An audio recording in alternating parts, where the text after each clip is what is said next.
Bonjour à tous. Aujourd'hui, je voulais vous présenter le projet Woodsear, qui est un projet qui est terminé et dont j'étais le coordinateur et en fait qui s'intéressait à la possibilité d'estimer la qualité interne des troncs à partir d'une description tridimensionnelle de leur surface.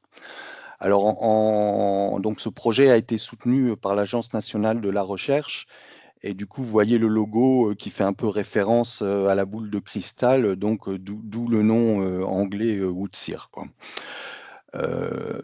Donc pour situer un petit peu le contexte, pourquoi s'intéresser à la qualité des arbres? Bah, c'est un enjeu financier qui est beaucoup entre les mains des experts forestiers en forêt, hein, puisque ces experts sont amenés à juger de la qualité des arbres, qui est un facteur important du prix.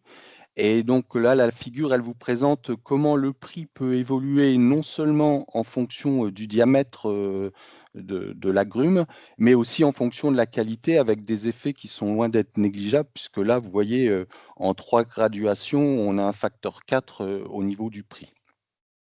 Et en fait, toute cette question d'évaluation de la qualité, elle prend en compte plein de défauts qui sont très variables, donc je ne vais pas m'amuser à les détailler.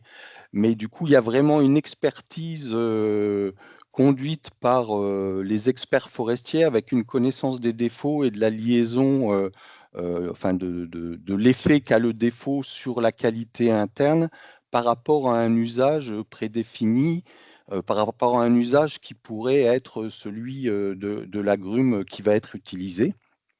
Donc ces deux points-là sont pour l'estimation de la qualité en forêt. Et puis, vous avez à l'autre extrémité de la chaîne, hein, si on se place du côté industriel, il y a des industries qui investissent dans des appareils très coûteux que sont les scanners à rayons X industriels pour retrouver cette information de qualité. euh, et donc, en particulier, euh, transformer les grumes en optimisant la transformation sur des critères de qualité. Et en fait, en faisant ça, on gagne environ, on va dire en moyenne, on gagne environ 15% sur la valeur économique des produits, ce qui permet de justifier les investissements très élevés vis-à-vis de l'achat du scanner à rayon X. D'où l'idée du projet, hein, établir le lien entre les caractéristiques externes d'une singularité et son emprise via l'intelligence artificielle. Donc, quelque part, l'intelligence des experts permet de le faire. Est-ce qu'on peut y arriver avec l'intelligence artificielle? Donc, à partir d'une donnée qui va décrire l'extérieur de l'agrume, coupler ce qu'on voit à l'extérieur avec ce qu'il y a à l'intérieur en entraînant des algorithmes à faire ce travail. Donc, dans le cadre du projet, on a réuni tout un consortium autour de ce projet, donc il y a tous les participants sauf moi. Donc si vous partez en haut, du haut du cercle vers la gauche, vous allez avoir des partenaires qui sont plutôt du côté forestier avec une expertise sur l'évaluation de la qualité en forêt, pour des arbres sur pied, mais aussi en vue de la première transformation, notamment la coopérative forestière Forêt Bois de l'Est. Mon unité, l'UMR Silva, où on a eu des compétences en dendrométrie, qualité des bois et base de données. Et puis le reste des personnes associées dans le projet, ce sont plutôt des informaticiens avec des compétences en géométrie discrète, en intelligence artificielle, mais aussi en robotique. Et donc, dans le cadre de ces travaux en informatique, il y a eu 2 thèses supportées par le projet à cheval sur 2 labos pour Florian Delconte, là, entre le Lyris et le Lauria, et pour l'unité mixte internationale associée à Georgia Tech et au CNRS. Il y a 2 doctorants qui ont eu une partie de leurs travaux dans le cadre du projet. Donc, pour resituer, ça n'avance plus. Voilà. Pour resituer le projet dans le contexte de la filière, vous avez là un peu un schéma simplifié de la filière avec la forêt comme point de départ, les opérations de d'abattage, etc. On arrive en Syrie, et puis là, il y a deux voies possibles assez fréquentes, soit une estimation du volume de l'agrume pour faire des optimisations de transformation sur la forme de l'agrume, ou alors la Rolls-Royce, qui est le scanner à rayon X que j'évoquais tout à l'heure et qui va permettre d'optimiser à la fois sur la forme et sur la qualité pour obtenir des produits. Donc les trois sites dans cette filière où la qualité peut avoir, enfin examiner la qualité a un intérêt, hein, donc c'est mes trois petits rectangles bleus là. Le contexte d'arbres sur pied, donc des ventes de l'eau sur pied ou des mesures d'inventaire, c'est envisageable. Des ventes bord de route une fois que les grumes sont abattues, et là on va pouvoir bénéficier non seulement de l'information le long de la grume, mais aussi aux extrémités. Et puis ben, le côté, enfin, la même chose au niveau du parc industriel, le parc agrumes. Et du coup, dans chaque contexte, on peut viser différents outils de caractérisation, sachant qu'en forêt, le lidar terrestre, on l'a utilisé un peu comme une référence, à défaut de moyens aussi précis pour l'instant, mais enfin, d'ores et déjà, je peux vous dire que c'est du point de vue opérationnel, c'est pas envisageable dans ces contextes de vente sur pied et d'inventaire. C'est trop coûteux au niveau du temps et donc pas opérationnel. Et par contre, les deux autres solutions paraissent plus intéressantes. Donc, un scanner portable qui est en fait une caméra gyrostabilisée. Donc, vous verrez tout à l'heure ce que ça donne. Et puis, donc, des cubeurs, hein, les scanners géométriques qu'on trouve dans les unités de transformation qui sont déjà une réalité. Alors, est-ce qu'elles sont suffisantes en termes de caractéristiques? Actuellement, on ne peut pas répondre, mais on pourrait envisager de les faire évoluer pour qu'elles répondent aux besoins. Et donc la dernière voie qui est la voie du scanner RX avec le scanner RX qu'on a utilisé dans le projet qui nous a permis d'avoir accès à la structure interne enfin, de ce qui définit la qualité interne. Et donc il y a deux groupes de questions qui ont été traités dans le projet. Une qui portait sur l'extérieur et donc la détection des singularités et la reconnaissance de leur type. Et puis l'autre aspect était donc le lien entre les singularités externes et les défauts, et les défauts internes. Pardon. Donc sur le premier challenge qui est de détecter les singularités à la surface de l'écorce, on a utilisé des données qui étaient déjà disponibles en les revisitant. Et donc ces données, ça consiste essentiellement en scan 3D fait avec du lidar terrestre, associé à des vérités terrain qui diffèrent un petit peu selon les trois jeux de données dont on disposait. Donc par exemple, le premier jeu de données, on avait juste, donc c'était sous forme de maillage où des experts avaient coloré les facettes du maillage qui leur semblaient être des défauts. Dans le deuxième, on a à la fois un repérage des défauts, mais aussi du type de singularité présente sur le tronc. Et dans le troisième cas, qu'on n'a pas beaucoup utilisé, on a un peu la même chose, mais avec une autre technique.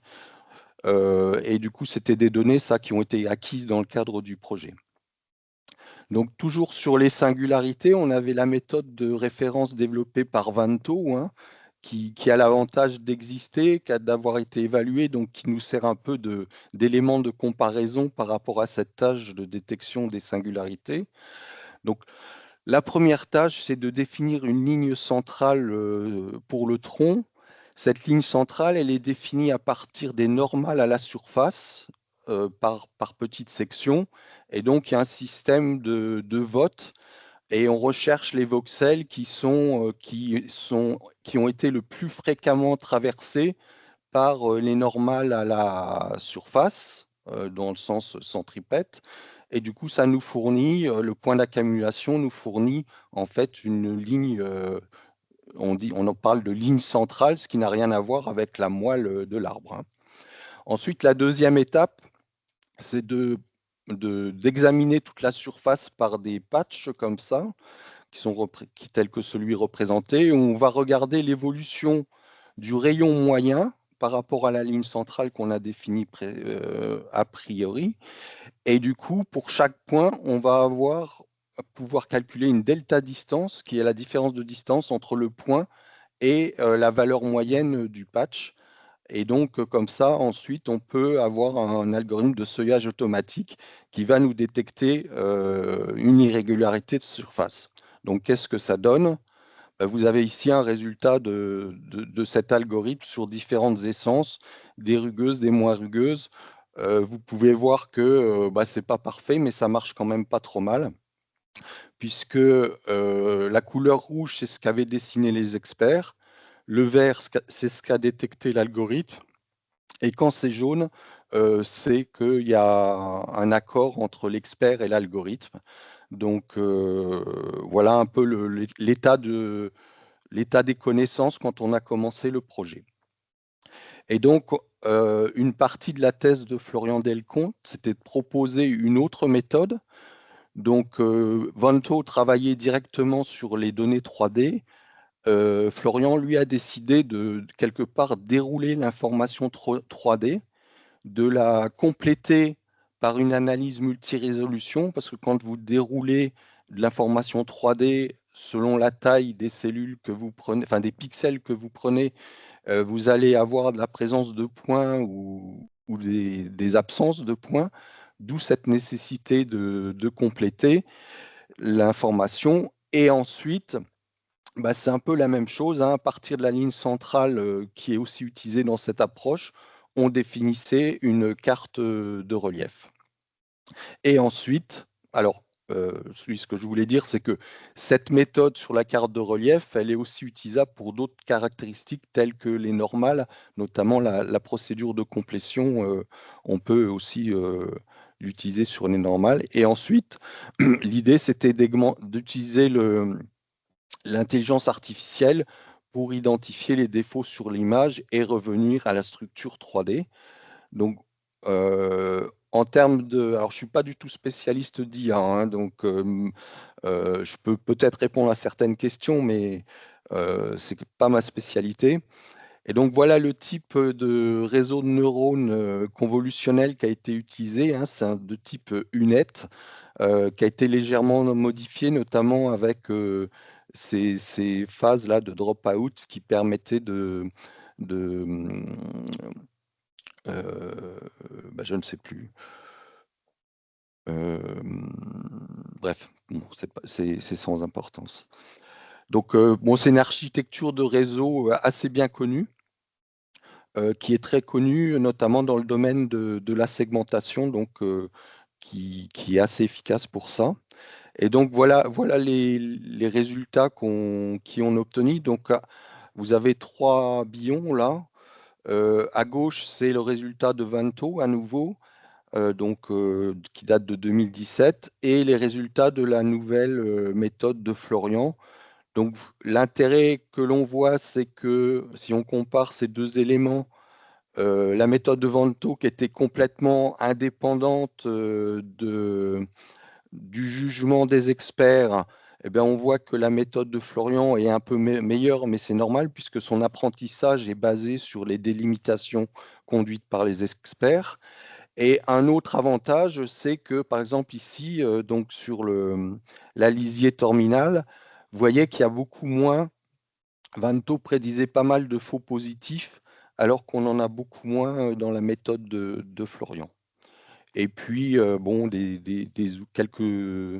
quelques oublis cependant, mais pas beaucoup plus que dans le cas de la première méthode. Si on regarde de manière un peu plus chiffrée, donc je vous ai remis pour mémoire, hein, ce qu'on appelle la méthode cylindre. Donc la méthode cylindre au centre, c'est vous avez un bion, vous ajustez un cylindre sur les données 3D et vous regardez le, le surrayon qui correspond à chaque point.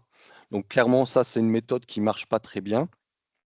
Et vous voyez que la nouvelle méthode est un petit peu meilleure en termes de précision et de rappel. Et puis la combinaison des deux qui est le score F1. Donc la précision, il faut que, je le dis parce que tout le monde n'est pas forcément au courant, hein. Donc plus la précision est haute, moins le modèle se trompe sur les positifs. Et pour le rappel, c'est plus le rappel est haut, plus le modèle repère de positifs. Et donc, bon, les résultats sont un peu meilleurs, mais la méthode de Vanto était déjà assez performante. Le deuxième challenge, c'est identifier le type de singularité. Donc, encore une fois, Vanto avait fait un travail qui utilisait des descripteurs de forme et une méthode qui utilisait les forêts aléatoires de Breman pour, pour classer les différents types de défauts. Vous voyez qu'en termes de, encore une fois, rappel et précision et F1, on était autour de valeurs qui n'étaient pas forcément, enfin qui étaient plutôt bonnes. Et du coup, Florian a voulu développer une nouvelle méthode en s'intéressant à un descripteur de forme, donc la signature LIP. Alors pour vous expliquer brièvement ce que c'est, la signature LIP dans une direction donnée, vous regardez une forme selon une direction donnée et en fait vous utilisez deux critères qui sont la longueur de l'intersection dans la direction que vous visez, avec la longueur de l'intersection avec la forme dans la direction que vous visez, et autre chose, la projection de cette forme perpendiculairement à la forme que vous visez. Et du coup, la signature de l'ellipse, c'est le rapport des deux. Et donc, Florian l'a généralisé en 3D en utilisant l'information de la boîte englobante du défaut en 3D. Et du coup, il a défini, alors il a passé, là je vais très vite, mais en fait, il a passé pas mal de temps à tester différentes choses et il est arrivé au final à une comparaison avec la méthode de Vanto qui est un petit peu, qui fait gagner un petit peu en identification du type, mais aussi qui réduit un peu le nombre de descripteurs nécessaires pour atteindre le même niveau. Donc, c'est toujours intéressant. Le troisième challenge, c'est segmenter les défauts internes pour établir la dernière vérité terrain, hein, qui est la vérité terrain qui provient des scanners à rayons X. Donc là encore, on a utilisé l'intelligence artificielle parce qu'on n'avait pas forcément beaucoup de données sur les défauts internes, avec une difficulté qui est liée notamment sur les feuillus au fait que le contraste de densité entre un nœud de feuillus et la densité du bois normal est beaucoup plus faible que chez les résineux et du coup, c'est beaucoup plus difficile de segmenter les nœuds pour un feuillu que pour un résineux. Et donc là encore, on a utilisé une architecture de type UNET, un peu comme celle que je vous ai présentée tout à l'heure. Donc ça, c'est le travail de Salim Kazem qui était en thèse euh, au, dans le laboratoire CNRS Georgia Tech. Vous voyez ici l'insert PVC qui est présent dans la grue, mais qu'en fait, c'est un élément qu'on utilise dans quelque chose que je vais vous montrer plus tard. Et donc, le dernier challenge et le principal par rapport au projet, c'était passer de la détection en surface à l'emprise du défaut interne. Donc Salim, encore une fois, a testé 3 types de réseaux de neurones qui sont aptes à la segmentation. Segnet et encore une fois UNET, qui sont encore une fois un peu des outils, des réseaux de neurones convolutionnels qui sont des outils de référence pour ce genre de tâches. Mais en fait, ce qu'il a fait, c'est utiliser un réseau convolutionnel récurrent. Donc LSTM, ça veut dire Long Short Term Memory. Et en fait, l'avantage de ces réseaux, c'est qu'ils ne travaillent pas que sur une image, mais sur une série d'images. Et donc, en fait, on peut introduire une dépendance spatiale dans le cas d'une série de coupes comme nous on l'a fait, ou temporelle quand on travaille avec des données météo, par exemple. Et donc, ça permet de prendre en compte les coupes environnantes quand on entraîne le réseau de neurones. Et donc, voilà ce que ça donne. Si on compare les performances des différents réseaux par rapport à alors, ce n'est pas tout à fait les mêmes que ce qu'a utilisé Salim que les précédents. Le score de DICE, c'est une mesure de similarité, un peu comme le F1 score de tout à l'heure. Vous voyez que le, le réseau de neurones avec récurrence performe beaucoup mieux sur cet indice-là, beaucoup mieux, enfin mieux en tout cas. Sur la distance de Horsdorf, qui est une mesure de dissemblance, on voit on est plutôt dans les valeurs les plus faibles de ce qu'on avait avant et un peu meilleur sur le kappa, qui est en fait une mesure de, comment de fiabilité entre les deux types pas de mesures, mais entre le modèle, entre le réseau de neurones et puis les, la vérité terrain. Mais en fait, ces scores, on a l'impression que ça ne change pas trop les résultats par rapport à ce qui serait plus facile à faire. Mais si on regarde de manière plus qualitative, on s'aperçoit ici que vous avez l'enveloppe, hein, la première ligne pour un sapin, là, pour des exemples de différentes sections de sapin. Vous avez la vérité terrain qui correspond à cette section dans le tronc. Et vous avez, on n'a pas remis les deux réseaux de référence là, mais on a simplement mis Segnet. Et vous voyez comment Segnet a tendance à sous-estimer les nœuds, alors que le réseau convolutionnel avec référence estime beaucoup mieux les nœuds avec une proximité assez forte avec la vérité terrain, quoi. Donc ça, bien sûr, ces tests-là, ils sont faits sur des données qui n'ont pas servi à entraîner les réseaux de neurones. Et l'intérêt de la récurrence, on le voit bien ici. Donc ici, la première ligne, c'est une série de coupes dans un billon. À gauche, c'est pour un sapin, à droite pour un épicéa, avec comment le nœud évolue selon ces coupes. Et la troisième ligne, c'est ce que reconstruit le réseau Segnet. Donc vous voyez qu'il oublie pas mal de parties du nœud dans les premières coupes, alors que le réseau avec récurrence prédit relativement bien la présence du nœud. Donc voilà ce que ça donne maintenant si on repasse un petit peu en 3D pour un billon d'épicéa. Vous avez ici l'enveloppe externe hein, qui correspond au billon. La prédiction du réseau de neurones avec récurrence, et puis la vérité terrain issue du scanner à rayon X. Donc uniquement à partir de l'information externe.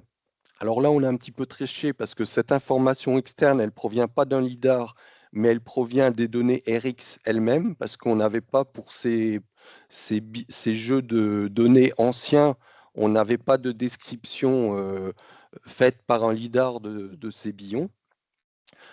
Et du coup, ça marche plutôt très bien sur les résineux. En revanche, pardon, en revanche, sur les feuillus, ça marche beaucoup moins bien.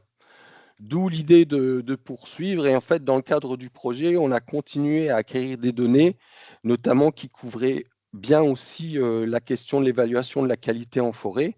Donc, on a utilisé un lidar, mais aussi une station totale qui nous a permis de pointer les défauts à la surface du tronc. Donc avec quelques points caractéristiques, comme vous voyez ici. Et voilà ce que ça donne en vue grossie. Donc vous avez le nuage 3D acquis au lidar. Et superposé dessus, on a acquis une espèce de vérité terrain qui nous permet faite par un opérateur, qui nous permet de dire à cet endroit du nuage de points, il y avait bien un défaut. Et donc, ça nous sert de vérité terrain pour détecter les défauts. Mais on l'a relativement peu utilisé, un petit peu Florian, mais on a eu l'acquisition de ces données a pris du temps et a quasiment abouti à la fin du projet. Donc, dans ce protocole, après abattage, on avait la notion un peu plus industrielle. Donc, dans le cadre du projet, on a construit un scanner géométrique à grumes qui nous permet de scanner des grumes de 10 mètres de long Donc, on a une nouvelle information 3D, mais après abattage, transport, etc., donc qui est aussi intéressante comme situation dans la filière. Donc, ce cubeur, il est équipé à la fois de profilomètre laser, mais aussi de caméra couleur. Et donc, on a aussi quand les grumes étaient prêtes à être scannées, on a aussi utilisé cette caméra gyrostabilisée. Et là, je vous montre un tout petit exemple de ce qu'on obtient avec cette caméra gyrostabilisée pour décrire les grumes une fois abattues, comme si elles étaient alignées en bord de route quand les experts passent pour faire leur évaluation. Et donc la dernière étape, ben, c'est établir la vérité terrain finale, donc passer par le scanner à rayon X avec une individualisation des différents défauts. Et donc voilà enfin, le gros intérêt de cette base de données, pardon, c'est que toutes les acquisitions sont liées entre elles géométriquement. C'est-à-dire qu'on est capable de remonter tous les différents repères de mesure utilisés depuis le scanner à rayon X jusqu'à l'arbre, et donc replacer les mesures faites au scanner à rayon X dans le repère de l'arbre en forêt mesuré au lidar terrestre. Donc voilà ce que ça donne quand on regarde une grume entière. Vous avez ici l'information qui provient du lidar avec la donnée 3D et couleur. La vérité terrain établie avec le tachéomètre qui repère les singularités sur la surface du tronc, les données qui proviennent du cubeur et les données qui proviennent des rayons X. Donc si on zoome, ça donne ça, avec une information sur l'écorce qui provient du lidar, la localisation des défauts faite au tachéomètre, l'information grume, là pour le coup, cette grume, elle était écorcée. Vous voyez ici les petits cylindres en haut de la figure qui décrit le cubeur. Vous voyez deux petits cylindres, dont un rouge. Bah, ces cylindres en PVC qui nous permettent de faire la liaison pour les changements de repère entre le repère du cubeur et le repère du scanner à rayon X, où on est obligé de passer des morceaux beaucoup plus petits. Mais ces cylindres nous permettent de tout réassocier au final. Et toutes Ok, ces données, il t'en oui, reste, parce qu'il reste, il reste juste 2 minutes avant la prochaine d'accord. présentation. Hmm. Si on va avoir le temps pour une ou deux questions maximum. Oui, alors je passe très vite, hein, Ok. donc tout ça, c'est prévu d'être intégré dans une base de données. Et donc en conclusion, eh ben, on apporte la preuve de concept qu'on est capable de prédire les défauts internes à partir de l'extérieur. On a amélioré certains algorithmes, on dispose de nouvelles données et donc ben, on a plein de perspectives derrière. Voilà, donc je voulais remercier tous les partenaires de Woodsir, notre financeur, et puis merci pour votre attention. Place à une question peut-être.